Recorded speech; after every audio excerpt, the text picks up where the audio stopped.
Hey everybody, my name is Alex with Hake Hardware, and in this video I'm going to go over how to install Home Assistant on Docker. So recently I switched over to Home Assistant and it has been great. There is a companion app that you can install. It connects to your Docker container and everything is hosted locally, which I love. It can be a little painful when you first start using it just because there's so much you can do, it feels a little overwhelming. And if you go from having the manufacturer app where everything kind of is really nice and set up for you, and then going to something where you kind of have to do everything yourself, it can feel a little overwhelming. So I'm going to be putting out a few guides on just the devices that I have and how to set them up, and maybe some reviews on how well they work with Home Assistant. But this video is just going to be how to get Home Assistant started. And you can still, for the most part, when you first deploy Home Assistant, you can keep some of the existing apps and just start working with them in Home Assistant as well. Some of them you won't be able to do that. And what I'm doing now is anytime I get a new device, I do a little research to make sure that it works well with Home Assistant. I try and find the devices that I do not need to use the manufacturer app at all. And for like smart switches, I've been using like the Shelly devices, which I'll put actually a link to some of those in there. Things that I'm using that work really well, I'll link in here.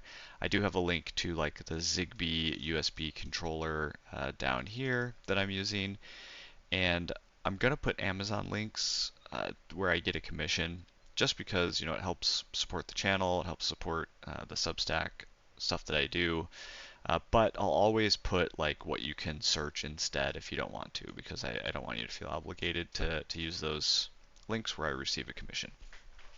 So let's jump right into it. I'm basically starting fresh because I removed a lot of things, moved a lot of hardware around just because I moved into a new house. So I'm getting everything set up again for the first time. I decided to just scratch everything and start over now that I know a little bit more about how to set everything up.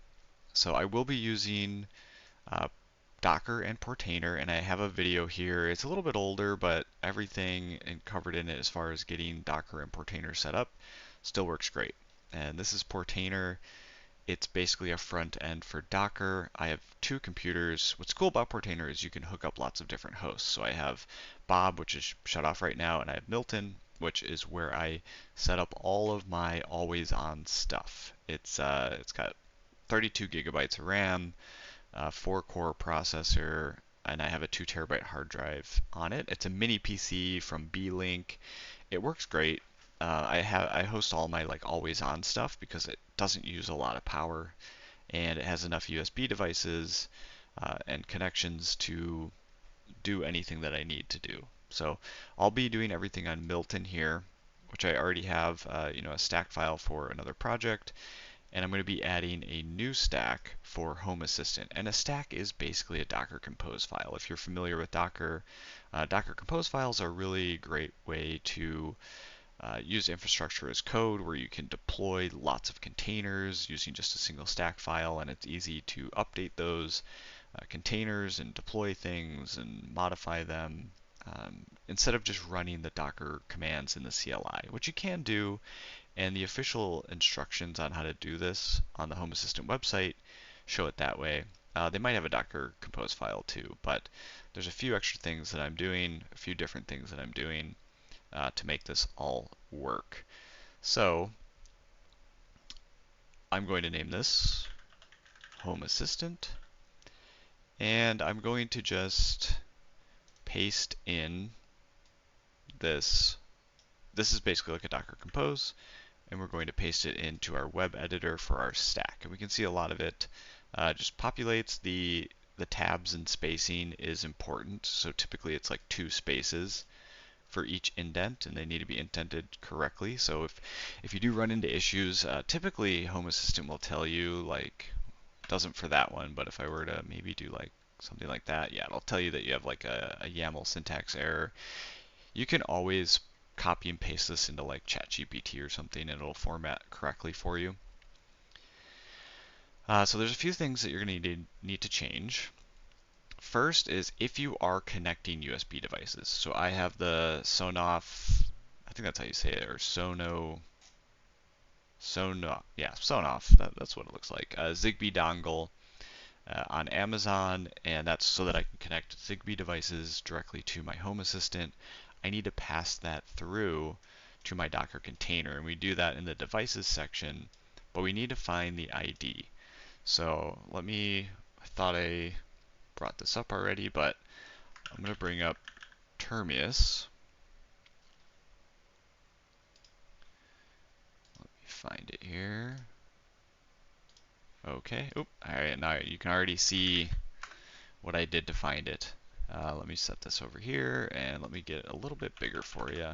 So it's really easy. We can just run the command that you see down here at the bottom.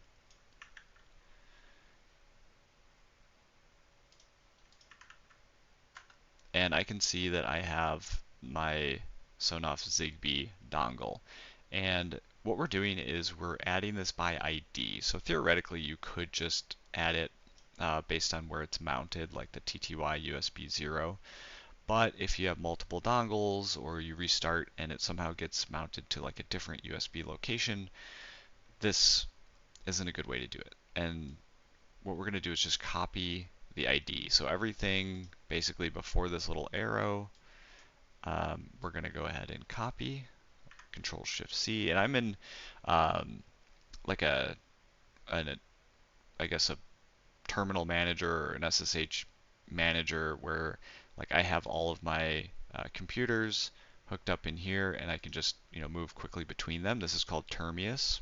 So I guess it's a terminal manager, and it's really easy to use. They have a free version, I think, but I am using the paid version, and I've been using it for over a year now, and I don't think I could live without it. So, all right, let me just remove Termius here.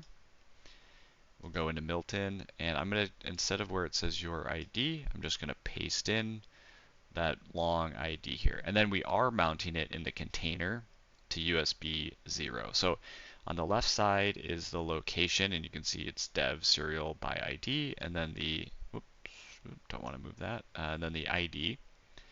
And then on the right side, that's where we're actually mounting it in the container. So our container, which is like a containerized operating system, will mount that USB device there, and it'll be accessible in Home Assistant. And then the next thing you need to do is just put in your time zone.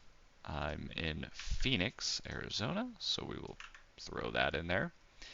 And then we can just deploy it from here. So one thing to note is we are using the host network, which means when we access this, my IP for this computer, which hosts Portainer, and it also hosts all my other like always on containers, is at this IP address here. So you need to know the IP address of the computer that you're going to be hosting this on, and that's how we'll get to the actual Home Assistant web page. So I'm going to go ahead and deploy, and it's going to take longer for you. I already had the Home Assistant image, which you can see it's 1.8 gigabytes, so it does take some time to download.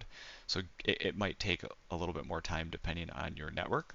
But if we go into containers, we see we have Home Assistant, and we're not seeing any errors here. We're just seeing, that a lot of things have successfully started. So now what? Well, one thing to note is in our stack file, if we take a look, we're hosting our configuration in a volume here. And that way, if you ever need to like remove this or do anything with it, you have the volume with the Home Assistant config here. You can, if you want, actually like host the config on your computer, but I don't do it that way. I like to use a volume inside Docker. And then there are ways to like back up everything in Home Assistant. So you don't really need to like store the config file anywhere special because you can back it up inside Home Assistant. So I don't think there's any benefit to actually creating like a folder on your actual computer hosting it where you're going to store your config. So yeah, to get to it, we'll just type in 192.168. 168.69.100, and then it's going to be 8123. And we're going to get to this onboarding. And I'm going to end up resetting this because I'm not going to use my actual information, but we'll just go through it. It's pretty simple. You create my smart home. We'll do Alex, and let's just do a securely generated password. And then we'll click create the account. And then you're going to put in your home location. I'm just going to choose next and see if it lets me keep Amsterdam. So if you don't want to put in your address, you can at least put in your country. Ooh, I want United States. Next. And then you can put in your whether you want to share any data. Now, a lot of people, we use Home Assistant because we don't want our data to be like used for profit by these large corporations, and we just want privacy. This is anonymized, and there's nothing wrong. You can see, privacy by default, which is why I love Home Assistant. But this is a free tool that's built by, a lot of really dedicated people. I think, it helps them convince manufacturers to add local control and privacy-focused features, and you can see how they process your data. I actually turn these on because I want to contribute as best I can. So it's up to you, but from here you just hit next, and you can see it's already found some compatible devices. So I've got Bluetooth, enabled with my mini PC. I have a Brother printer. I have a bunch of Hue bulbs and some Zigbee stuff because I do have the dongle. But clicking finish, you can see you just get this dashboard. And this is really the starting point. If you go into settings, you can do devices, and you can see you can start configuring some of your devices. Now, I'm not going to get into that because it gets really complicated and it's going to be different for everybody's situation. But if you check out like the Home Assistant website, you can see you go into documentation and you can see, I think there's, oh yeah, integrations actually. And depending on what you have, you can go in here. Like I have a lot of these Shelly devices, which I'm going to link to in the video, and I'll link to it in my YouTube channel. Again, I do receive a commission. It helps me out a lot if you do use them, and it doesn't have any cost to you. It doesn't add anything to the cost of the item on Amazon. I just get like it's only like a couple percent, but it really does help. And yeah, so it goes through and basically explains how to configure everything. The documentation, like Home Assistant is the epitome of the perfect, like, built thing by the community. So anything I can do to support it, I always try and do. But yeah, so each of your integrations, you can come in here, like I have Hue bulbs, and you can see, exactly how you need to do it. Some of them do require you to use the hubs. Some of them you don't need to use the hubs. But overall, it's pretty easy. There's a ton of documentation. So I highly recommend going to the Home Assistant website and going through the documentation, supporting them in any way you can. I believe they do have like forums and stuff that you can join and get a lot of information or ask questions. But yeah, that's it. So it's pretty quick to set up.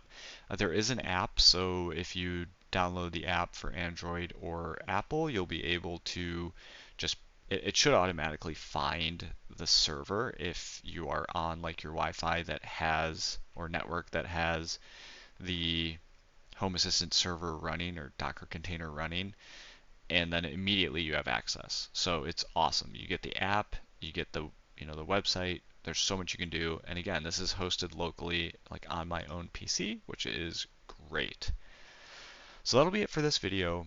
Hopefully this is a good start for you and you can start integrating all of your devices. That's it for this video. I'll see you in the next one.